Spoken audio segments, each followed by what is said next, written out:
Apa ini rumah Tok Bomo? Inilah rumah bomo yang saya katakan tu, bos. Apa hajat datang ni? Besar hajat Tok Bomo. Sudah.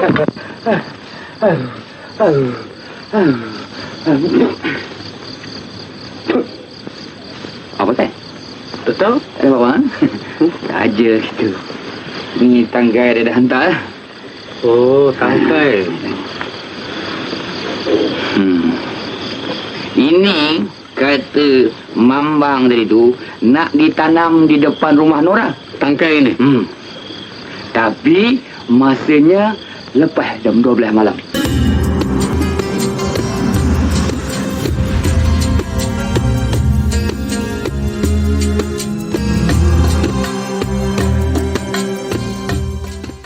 Assalamualaikum warahmatullahi wabarakatuh kepada semua murid tahun 5 yang Ustaz kasih sekalian. Apa khabar semuanya? Pada hari ini insya-Allah kamu akan pelajari tajuk pendidikan Islam, mata pelajaran pendidikan Islam, tajuk syirik merosakkan akidah. Tajuk ini dalam bidang akidah.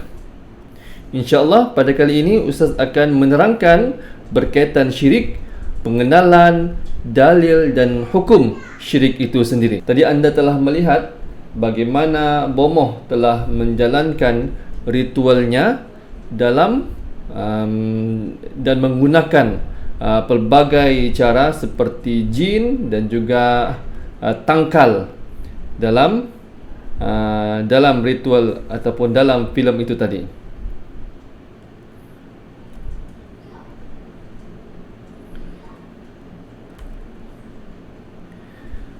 Baik, syirik ini dia ada beberapa perkara. Ya, ini adalah beberapa contoh perkara syirik. Yang pertama, perlakuan syirik yang pertama yang kamu lihat di sini ialah menyembah berhala. Berhala sama ada ia dibuat daripada patung ataupun dibuat daripada batu menjadi patung ataupun kayu ataupun sebagainya, kemudian disembah. Maka itu adalah perbuatan syirik. Kemudian contoh perbuatan syirik lagi ialah memuja jin dan syaitan. Ya, jin dan syaitan itu dipuja. Kemudian yang ketiga, mempercayai bomoh yang menggunakan sihir. Seperti mana yang kamu lihat pada sudutan yang pertama tadi. Ya, ada beberapa orang yang menggunakan khidmat bomoh untuk yang menggunakan sihir dan juga tangkal sebagai pengasih, dan ini adalah perkara yang dilarang dalam Islam. Kemudian contoh perlakuan syirik yang keempat ialah berdoa kepada makhluk selain Allah Subhanahu wa taala. Jadi ada 4 contoh perlakuan syirik di sini, ya, iaitulah menyembah berhala, memuja jin dan syaitan, mempercayai bomoh yang menggunakan sihir, dan berdoa kepada makhluk selain Allah Subhanahu wa taala. Ini adalah di antara perlakuan syirik. Ada banyak lagi dan ini adalah antaranya. Baik, murid-murid sekalian, mengapakah syirik boleh merosakkan akidah? Okey, cuma kamu fikir-fikirkan, kenapakah syirik boleh merosakkan akidah seseorang itu? Baiklah, kita lihat pengertian syirik. Syirik ialah perbuatan menyekutukan Allah dengan sesuatu yang lain. Apa maksud menyekutukan Allah? Iaitulah Allah sepatutnya ada satu sahaja Allah itu. Allah itu Maha Esa. Tetapi perbuatan menyekutukan ini ialah perbuatan yang menduakan ataupun menyamakan sesuatu dengan Allah Subhanahu wa taala. Itu adalah sebahagian daripada maksud menyekutukan Allah. Syirik boleh berlaku sama ada dengan i'tikad, perkataan dan perbuatan.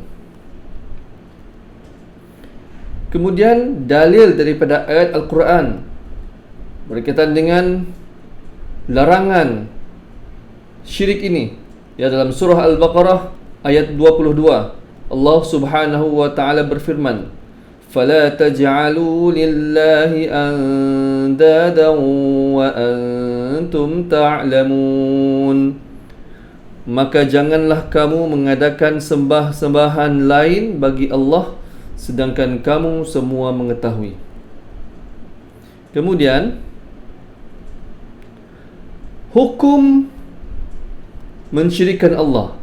Apakah hukum mensyirikkan Allah? Hukum mensyirikkan Allah Subhanahu wa taala adalah haram dan dikategorikan sebagai dosa yang paling besar. Ya, jadi awas dan juga berhati-hati serta berjaga-jaga berkenaan dengan perlakuan syirik ini, kerana perlakuan syirik ini merupakan bukan sahaja perlakuan yang membawa kepada haram, tetapi ia juga merupakan dosa yang paling besar kerana menduakan ataupun mensyirikkan Allah Subhanahu wa taala. Jadi inilah perkara yang perlu kamu tahu sekarang ini, iaitu berkenaan dengan syirik, iaitulah perbuatan menyekutukan Allah dengan sesuatu yang lain. Ya, sama ada i'tikad, perkataan dan juga perbuatan. Dan syirik ini hukumnya adalah haram serta dosa yang paling besar. Baiklah murid-murid yang dikasihi sekalian, untuk akhirnya ialah aktiviti bertulis seperti biasa. Ustaz mahu kamu selesaikan tugasan ini. Ustaz ada sediakan ada 3 soalan. Yang pertama ialah apakah pengertian syirik? Yang kedua, jelaskan 2 contoh perlakuan syirik. Ini tadi ada 4 perkara kan? Ada 4 contoh perlakuan. Okey, jelaskan ataupun kamu senaraikan 2 sahaja contoh perlakuan syirik daripada 4 itu tadi. Dan yang ketiga, apakah hukum mensyirikkan Allah?